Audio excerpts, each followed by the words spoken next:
What do you call two really fast llamas? I don't know. What do you call two fast llamas? Llama Borghinis.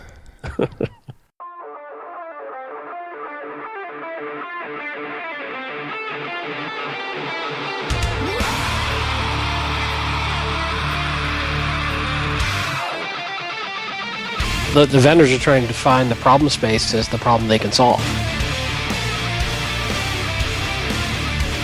So yeah, that podcast thing we're here to do. Here we go then.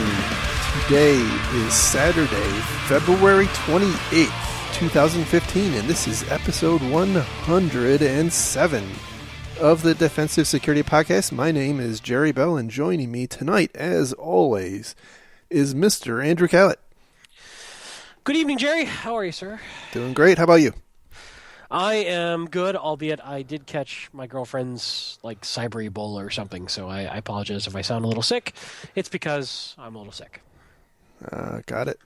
And, for those who have noticed, we did not release an episode last week. My hard drive started dying almost immediately after we recorded with Paul Security Weekly. I think it was just far too much awesome for that drive. So you may very well be correct. Anyway. Right. Which, by the way, the Paul Security Weekly was very fun, and we definitely appreciate them inviting us on the show. Absolutely. That was good times. It was a good time. So check out their show if you haven't. That's right. So it's I think it's securityweekly.com. So getting into our own stories here. Actually, before we do that, I do want to say the thoughts and opinions we express on this podcast are ours and do not represent those of our employer. There we go.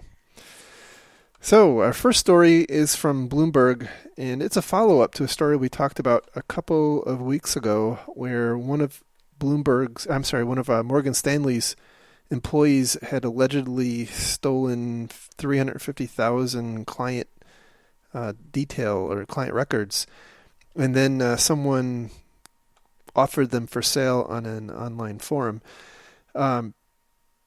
It's apparently starting to become more and more likely that this person didn't actually sell them, or offer them for sale. What appears to be the leading theory, I guess, by the FBI, is that he copied those records to his computer, his personal computer, which had been compromised. Which we had speculated on, I think, when we originally covered this story. Yep, that's right. So, I think it's kind of a cautionary tale. Again, you can have good controls on your business computers, but if you have employees copying data to their own personal computer to do work, you don't know what's going on there, and it seems, it'll be interesting to find out what actually happened here. But if that is in fact what happened, it's kind of interesting, that somebody fortuitously had compromised this person's computer and then recognized that data existed there and then offered it for sale. So. Yeah, and this is something that we talk about pretty often, of this balance between employees wanting to do work, right? Let's just assume for a moment that there was nothing nefarious involved here, that this guy just wanted to work at home and get some work done and get the promotion, and so he probably thought he was doing the right thing. He thought he was helping the company in his own way. And I think we see this all the time. We've covered stories like this repeatedly of employees just happening to have sensitive critical data at home for, I needed to work at home, I put it on Dropbox, I email it to myself, whatever. And the challenge becomes when security gets in the way too much of allowing people to do the job the way they want to do it, they start finding ways around security. And then that becomes an issue where you've got even less control. So I guess the point is, I think it's incumbent upon security folks to understand what the business wants to do and try as best they can't always, but try to find a safe, controlled way to do it. Yeah, I'd agree with that. I think this is kind of a hybrid case because thinking back to the original story, he didn't have any legitimate reason to have all 350,000 records. The hypothesis at the time was that it's not uncommon for these people who hop from company to company to try to take a Rolodex, quote Rolodex of clients with them, and this was his attempt at copying down the entire company's Rolodex, with no intention of selling it, but kind of using it for his own purposes in the future. Well, that's a different story then. Well, I know, but it's I guess it goes. I think it's the difference between criminal and violating policy. So. Well, then I'm also wondering, did they not have any DLP to catch this sort of stuff flowing out and being copied? And it makes you wonder what they actually had running. Yeah, so my recollection of the story was that he pulled it down with it, allegedly, with his work laptop, which didn't have active USB ports. And so at the time they were kind of scratching their head, well, how did he get it over there? And I'm guessing anybody with any amount of creativity can come up with something, whether it's local network file transfer or, there's 1,001 ways to do this. So I'm sure that person found some creative way, which probably didn't have any visibility to their normal DLP tools. I think the opportunity that they had that they missed was they clearly identified this guy really quickly by looking at their records of who ran queries against their database. And so obviously they have that capability. I would assume now they're probably looking for proactively for people who are querying many records. So anyway, there's lots of ways to solve that particular problem. If you don't have a business reason for people to be accessing all those records at once, maybe you should either implement some kind of technology to block it, or at least detect that it happens and then go follow up with it. Yeah, that's fair. But it's an interesting case nonetheless. I think we'll find out more, I'm sure. Indeed. So moving on to our next story, which is also a follow-up. This is from Gizmodo, and the title is, "It's been 3 months and the State Department is still hacked." So back in November, there was a story about the State Department shutting down some of their systems. And apparently they have continued to have to shut down their email and other systems periodically because they still have, allegedly, they still have some attackers in their network. Not really no significant details here, but they do say that they are continuing to battle similar malware that's being slightly modified. So, by the way, I've been in a case where that has happened before, and that is one of the most frustrating things you can imagine. If you don't know where it's coming from, and it just keeps popping up, it's insanely frustrating. Yeah, I was thinking when this happened on Airwolf, they just flew really high and they depressurized the cabin and then dove, so it froze all the computers and reset them back to default. You should maybe you should write to was it Hillary Clinton? Yeah. When this happened on Battlestar Galactica. All right. Our next story is. It also happened on Stargate SG-1, and they shut everything down and reloaded back from known good loads from the mainframe. Oh my god! It's the cold medicine, isn't it? I don't understand why these people don't learn. I don't know. But in all seriousness, this is an interesting sort of challenge that let's take it a step beyond. And what I was thinking about while I was reading this story is, how do you know when you truly have remediated a system? Exactly. That's one of the themes I think that permeates some of our stories here, is that's exactly the problem. How do you have any confidence in post breach that you have actually kicked them out? Because that's what everybody wants to know. obviously what happened, who was it, and are they gone? Yeah, we were talking about this. Like, what if your AD main AD controller got completely owned? What would you do? And that's just a bad nightmare world right there. And so here, I'm also wondering, the way they write this, they say that the whatever malware is being slightly modified. Okay, so that tells me that they're using some sort of AV type tool to fight it, and that whatever the exploit, the original sort of mechanism for exploitation, must not be being closed. Yeah, exactly. Which, again, I'm to be very clear, I am making a couple of big assumptions based on the way they've written this, and I could be way off base. But this is a tough one, and I actually think this may be more common than we think it is when we're dealing with malware and really advanced malware or advanced bad guys. Once they get a foothold, they're probably pretty good at maintaining that foothold. And it's not as simple as just running malware bytes on a couple of boxes and calling it good. Right. Yeah. So, the one thing I would love to know is how are they detecting that they're still in there? And the question is this particular bad actor just being noisy about it? Or are they really good at detection that they're still in there? Yeah, those are all questions that they don't really. Why don't you know, answers. Jerry? You're supposed to know. I'm going to guess you're the host. I'm the commentary. Oh, you're supposed to know.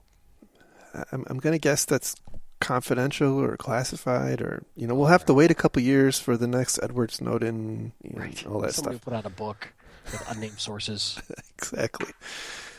But I have seen this before. I think a lot of us who've been in this business have seen these kinds of things before. So it is not uncommon, especially if you're being targeted, to see kind of wave after wave. You will remediate you'll remediate the malware, and no sooner do you finish, or maybe you're not even finished yet, and another wave has come in, and you don't. Your antivirus isn't detecting it. You don't know how it's getting in. You don't know how it's spreading. And sometimes, and I've been involved in cases where we never did figure out how it propagated. And it can be a very difficult and extraordinarily frustrating situation. So I feel for him, but if you're the State Department, you should probably have better contingency plans, I'm thinking.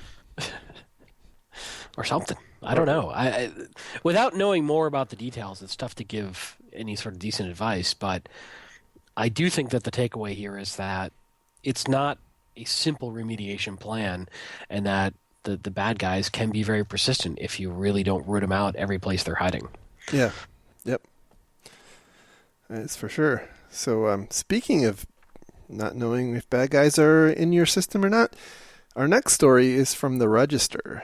And so also speaking of Edward Snowden, one of the leaked documents from about 2 weeks ago pointed out that apparently the NSA and the GCHQ had obtained the encryption keys for quite a lot of the SIM cards that Gemalto sells as part of their business operations, and these are the cards that control your GSM phones, right?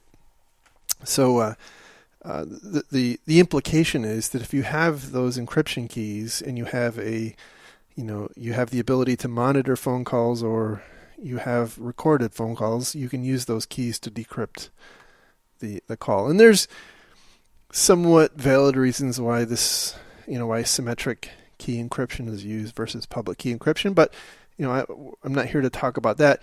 The point of the story is that after this news was released, obviously everybody kind of looked at Gemalto's way and said, what the heck is going on here? And Gemalto apparently spent all of 6 days in introspection, and then came forward and said, yeah, the NSA and GCHQ were probably in our network a couple of years ago, but they definitely didn't get anything. So, and of course, most people in the information security community are kind of calling BS on that. If for no other reason that you really couldn't make such a firm determination in such a short time. So. But do you think it's probably one? I agree that even if that's the case, how could they know in a short period of time? The NSA could tell them, "Oh, by the way, we didn't get anything." Yeah, I believe you, sure.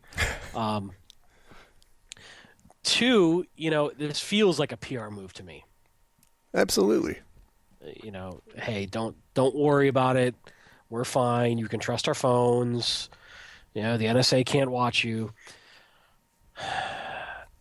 I would wager this is probably going on more often than we know it is.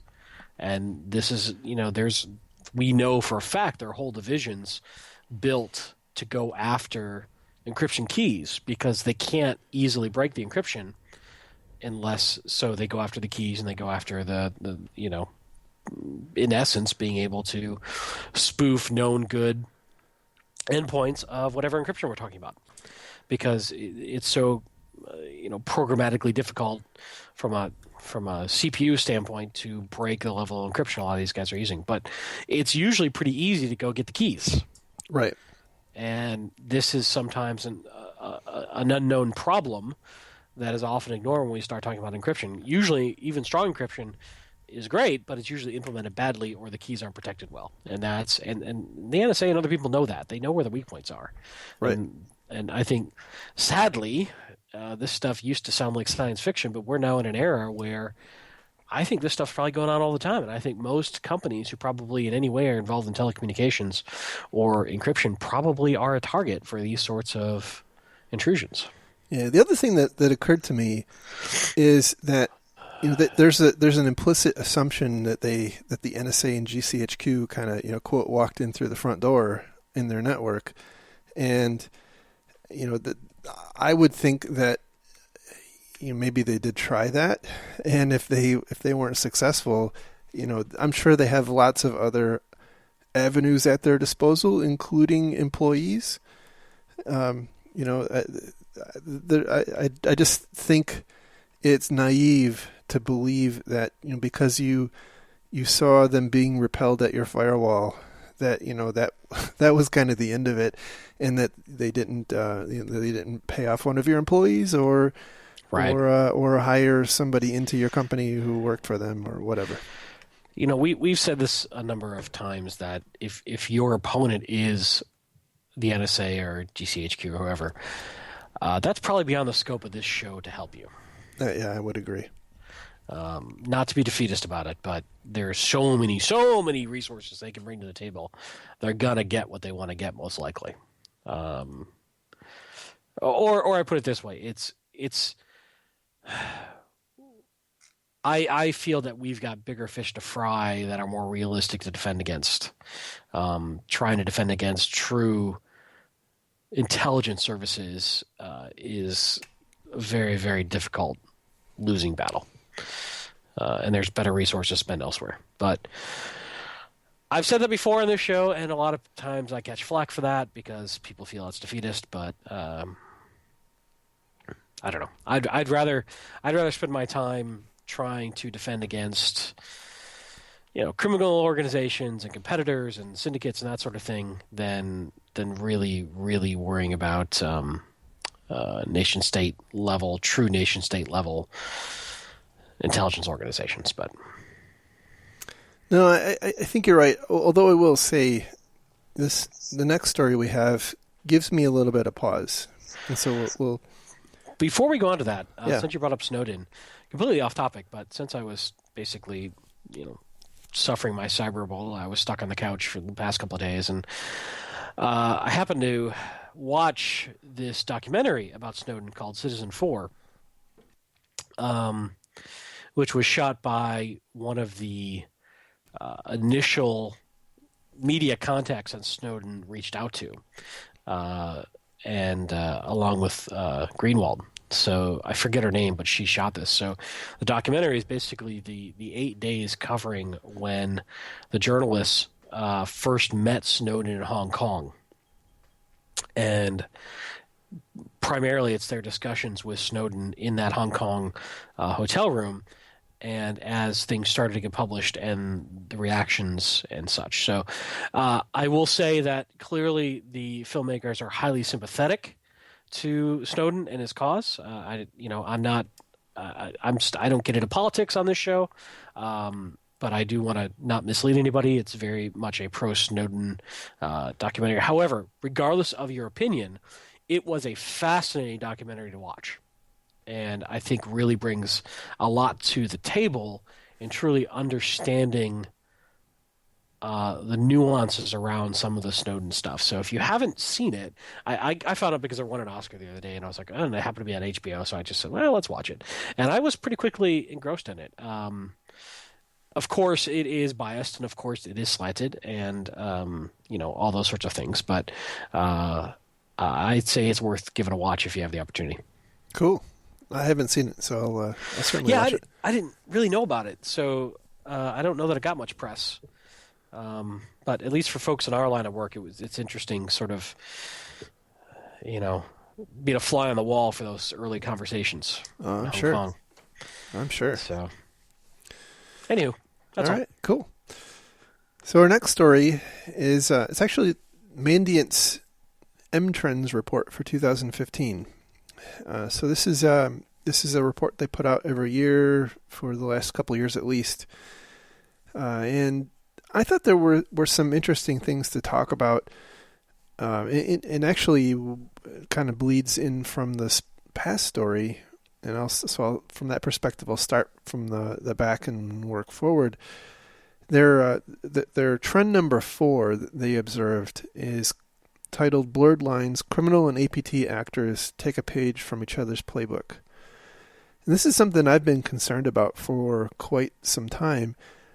And that's, we talk a lot about, the difficulty of defending against, the NSA or the military organizations, people who have, very, very deep capabilities are difficult to defend against. But here's the problem I see, and that is we've got, for better or for worse, right or wrong, we have a lot of these APT operations come to light from many different venues, whether it's, reports like this or antivirus vendor reports or, people finding the malware that is used.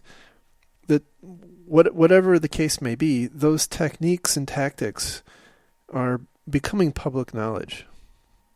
And they're effective and they're hard to defend against. And we as an industry have a hard time defending against the relatively simple things. And to me, it seems like we're really headed in a difficult direction with this, because there's a lot of innovation. And this is just my one crazy person's take. There's innovation taking place on the offensive side at a rate that far exceeds what's going on the defensive side. And that concerns me a lot. So that was, I think, probably the most interesting thing in this report to me. But there is another one, which is their trend number 2, which is retail is in the crosshairs. And they go through a really nice synopsis of kind of the end-to-end exploitation of a retailer.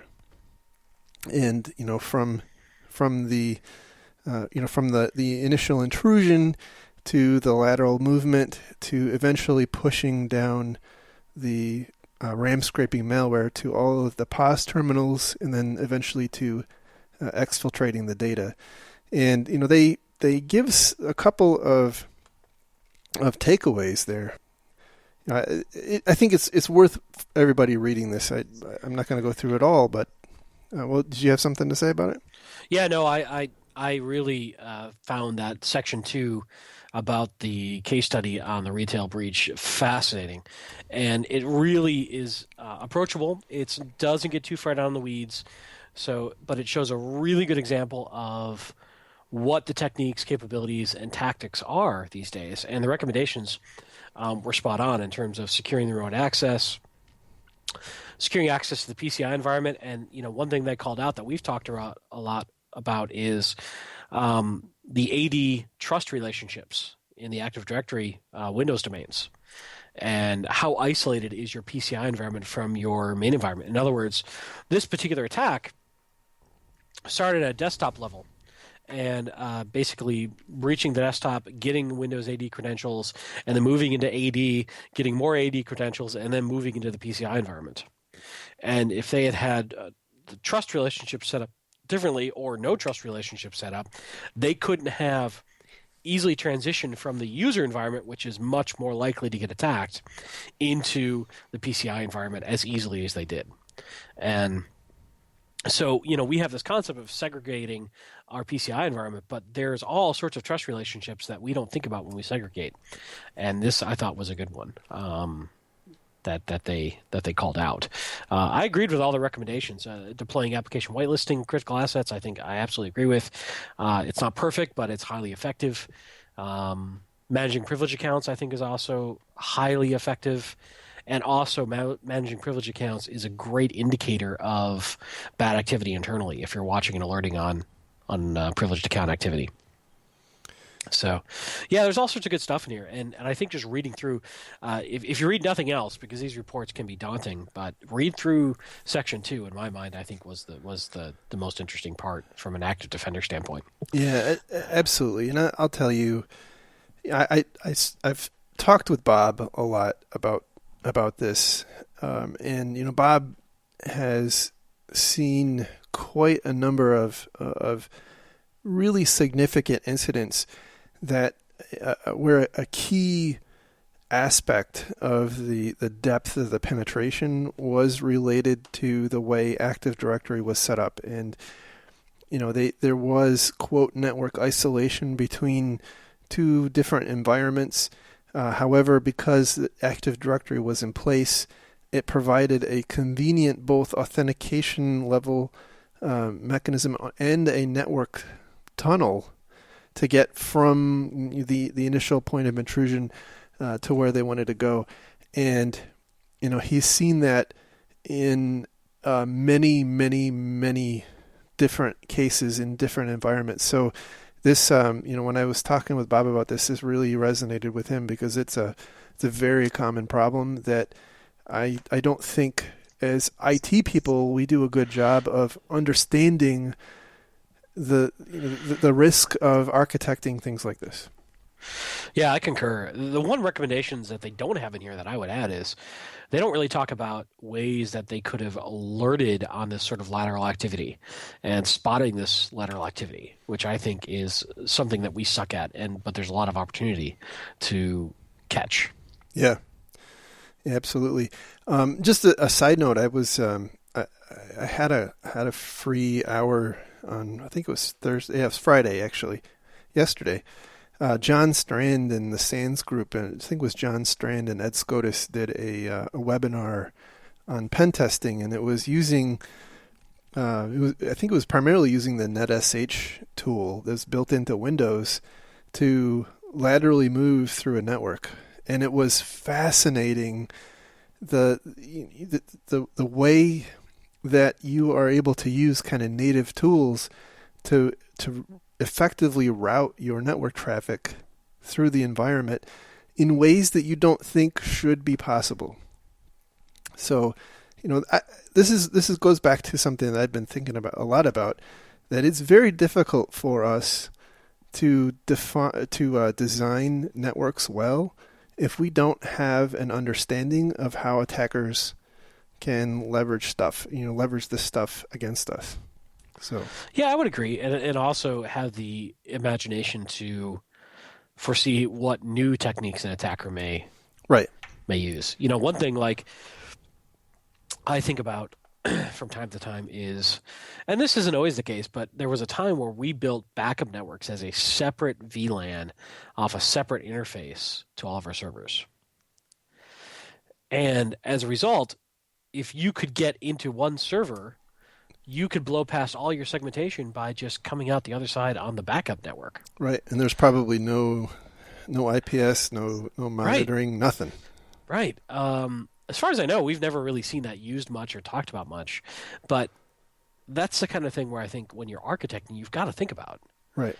and go, well, wow, if I was an attacker, this is prime, and how can I slow them down?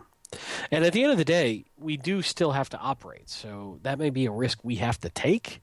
But then, what can I do to instrument that area to mitigate or at least alert when something weird is happening? No, I think you're right. So they did have there was another one that I'll just talk about, and it's their trend number 1, which is struggling with disclosure. And this goes back to something you said towards the beginning of the show, and that is, how do you know when they're gone, right? And they I think it's on page number 6. They give you a couple of key bullet points on effective, what they call conducting an effective investigation. And I would say it's more on the point of being prepared to talk about your investigation. And again, back to the issue that when people ask you, especially people in the media or investors or maybe even your management, they want to know a couple of key things. Who did it, which may or may not be very useful. What did they get, and are they gone? And that "are they gone" question is really hard. It's a very difficult question to answer, but it's probably one of the most, at least immediately, one of the most important to be able to answer. And so, how do you get to a point in the course of responding to an incident that you feel comfortable that they're gone? And I don't have great advice. It's something to think about, because it is a really difficult question to answer. So, Yeah, that's a good point. It's how do you know? And can you trust a box again? This is the debate, folks have all the time when even at a desktop level, a box has been breached in some way. And do I clean it or do I rebuild it? And, that's a tougher equation when I start getting to a server level. yeah.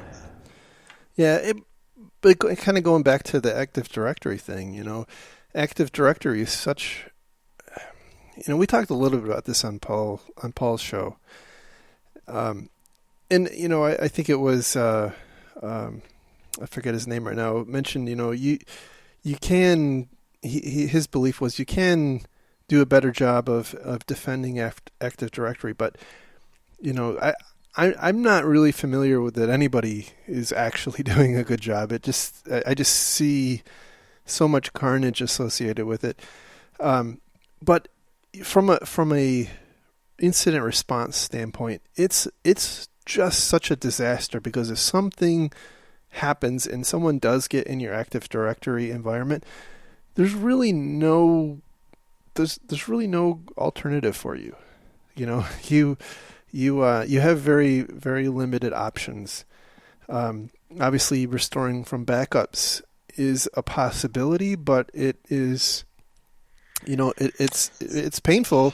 Well, and also, if you have many domain controllers, the badness propagates everywhere. So, one thing I will say is this is where virtualization technology may be a help. You can take snapshots, absolutely, and restore. But you got to know when to restore to. You could have backups where the bad guys already have their backdoors planted. You got to be able to know when you truly got compromised, right? and be able to go back beyond that. Yeah, we talked a little about this a while ago, and I've done some research on what it would take, and the Microsoft's best advice is restoring from a backup, but again, you effectively have to shut down all of your domain controllers and then kind of restore one and then start restoring the others. You can't you can't operate partial here. You got to take the whole shot down. And your point about virtualization is right on. I'm not exactly sure what the common state of the art for deploying it is now, but based on everything I've read, you're crazy if you're not putting these things in a virtualized environment, because you can't actually restore, as I understand it, a domain controller to a different piece of hardware or any different version of the operating system. So it's quite picky these days. Yeah, and I got to think that when you start messing around with restoring AD controllers at different points in time, the synchronization issue is going to be a problem. You're going to have a cranky domain for a while. It's just a bad scene all around. Yeah, well, I think what you end up doing is restoring a primary domain controller, restoring a domain controller, making it primary, and then I think effectively what you're doing is creating new domain controllers and replicating it across. I don't think you're restoring the backups. Yeah, my AD foo is a little weak exactly, but that sounds right, and But that's painful. I mean, it's a long bad weekend for somebody. Yeah, for sure. But if you are an Active Directory shop, and it is really important, if uptime is really important to you, this is something to think about. Think this through. This is not just throwing a backup tape in the drive and restoring necessarily. There's a lot more to it. All right, so our last story for tonight comes from CSO Online, and it is titled "How Better Log Monitoring Can Prevent Data Breaches." We've talked a lot about this in the past, but this one resonated with me quite a lot because of something I've been championing at my employer. So, again, this kind of story goes, pervasive breaches. There's quite often data there to help us out. Our problem is that we just have to turn on the logging, and then we got to get the logs shipped to someplace where they can be used, and then we have to have a tool to ingest and monitor the logs, and then we have to do something with the logs. They're not very helpful if it's not being, if the alerting hasn't been tuned and people are ignoring the output, things that we've talked about in the past. And then the next level of maturity, I would say, is getting to the point where you can, I like to call it a burglar alarm, right? That's the way I describe it is, from the perspective of an intrusion. And this isn't exactly covered in the article, but they get into correlation, log correlation, and things like that. But from my perspective, if you have all these logs coming in from different sources and whatnot, you have an opportunity to look at kind of the ecosystem of what's happening around your systems and say, it shouldn't happen that I see a whole bunch of failed login attempts, and then all of a sudden I see that system running a ping sweep. That's probably not a good thing. And I think it's reasonable to come up with a relatively defined set of what I'll call business rules like that would indicate something is going the hell wrong and you need to go investigate. So anyway, that was why I wanted to talk about this one. Yeah, no, it's this goes back to what we were just talking about, which is there's all sorts of activity that in retrospects, would have pointed out that you've got intrusions and lateral movement, all that kind of jazz. And I don't think we do a good job with this, of looking at logs. The other thing I would say is that logs come in handy if you have known you've got something going on. You can start to trace back and find out where and how it started and what else might have gone on. But absolutely, from the perspective of incident response, being able to, doing exactly what you just said, being able to kind of drill in and see, okay, what all systems did this IP address communicate with?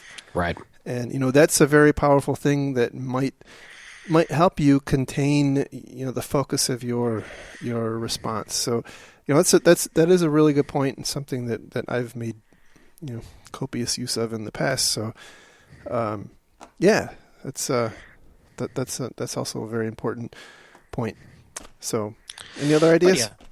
No, the other thing is the other thing I like about good log correlation is then you can start doing a few things with perhaps some honey records or some honey accounts that once you've got good log correlation and you've got good log alerting, you can set up some things that should never be touched and then alert when they are.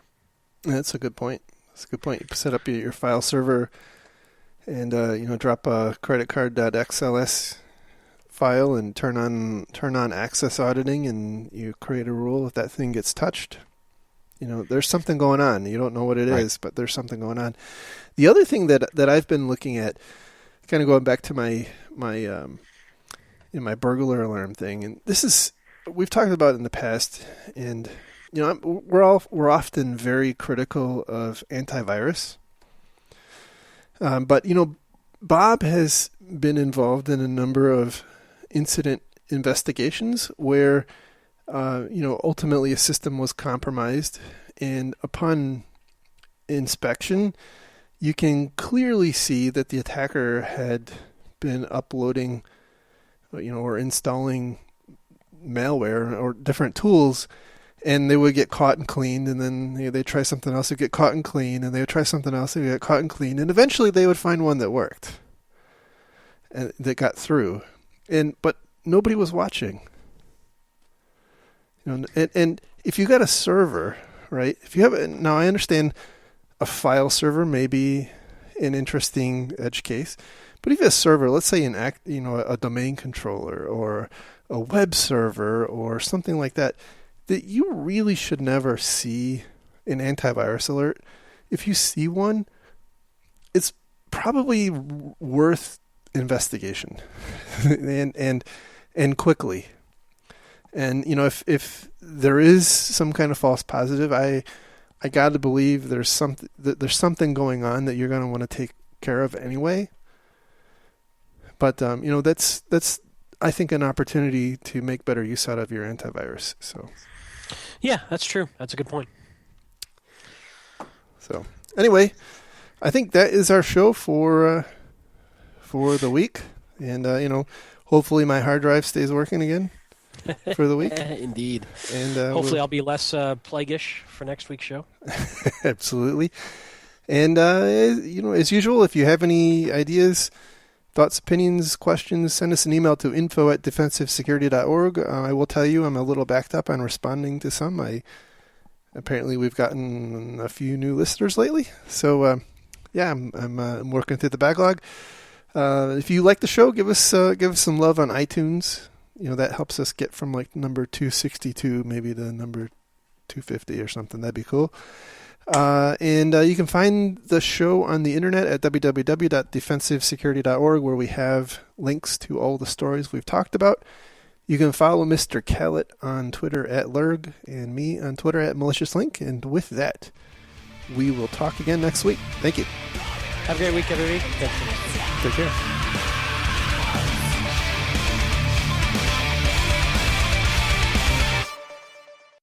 Give me 1 second. I gotta blow my nose. Sorry. Oh, Christ. That's how the show's going to be. Bite me. Bye-bye. Bye-bye now. Bye-bye. Bye-bye. Bye-bye. Bye-bye. Bye-bye. Bye-bye. Bye-bye. Bye-bye.